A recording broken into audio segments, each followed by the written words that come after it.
Hydrocephalus. Hydrocephalus is an abnormal buildup of cerebrospinal fluid (CSF) in the ventricles of the brain. The fluid is often under increased pressure and can compress and damage the brain. Hydrocephalus can arise before birth or any time afterward. It may be due to many causes including a birth defect, hemorrhage into the brain, infection, meningitis, tumor, or head injury. Most forms of hydrocephalus are the result of obstructed CSF flow in the ventricular system. With birth defects, physical obstruction of CSF flow in the ventricular system is usually the cause of the hydrocephalus. Hydrocephalus is a common companion of spina bifida meningomyelocele. What is termed hydrocephalus ex vacuo occurs when there is damage to the brain caused by stroke or injury, and there may be an actual shrinkage of brain substance. Hydrocephalus ex vacuo is essentially only hydrocephalus by default. The CSF pressure itself is normal. Normal pressure hydrocephalus and pH can also occur due to a gradual blockage of the CSF drainage pathways in the brain.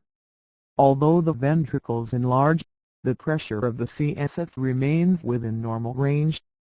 NPH is characterized by memory loss in mental gait disorder, urinary incontinence and a general slowing of activity. In old age or persons with Alzheimer's disease, the entire brain may shrink and the CSF fills up the space created by the shrinkage. This is not due to hydrocephalus. The diagnostic signs and symptoms of hydrocephalus depend upon the age of the person. In infants, the most obvious sign of hydrocephalus is usually an abnormally large head. That is one reason a baby's head should be measured at every baby visit. Symptoms of hydrocephalus in an infant may include vomiting, sleepiness, irritability, an inability to look upwards, and seizures. In older children and adults there is no head enlargement from hydrocephalus, but symptoms may include headache, nausea, vomiting and, sometimes, blurred vision.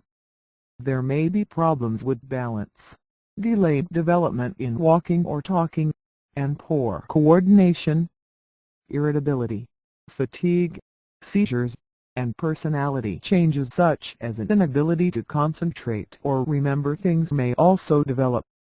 Drowsiness and double vision are common symptoms as hydrocephalus progresses.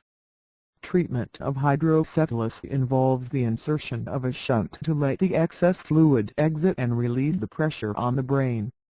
The shunt is a flexible, plastic tube with a one-way valve. The shunt is inserted into the ventricular system of the brain to divert the flow of CSF into another area of the body, where the CSF can drain and be absorbed into the bloodstream.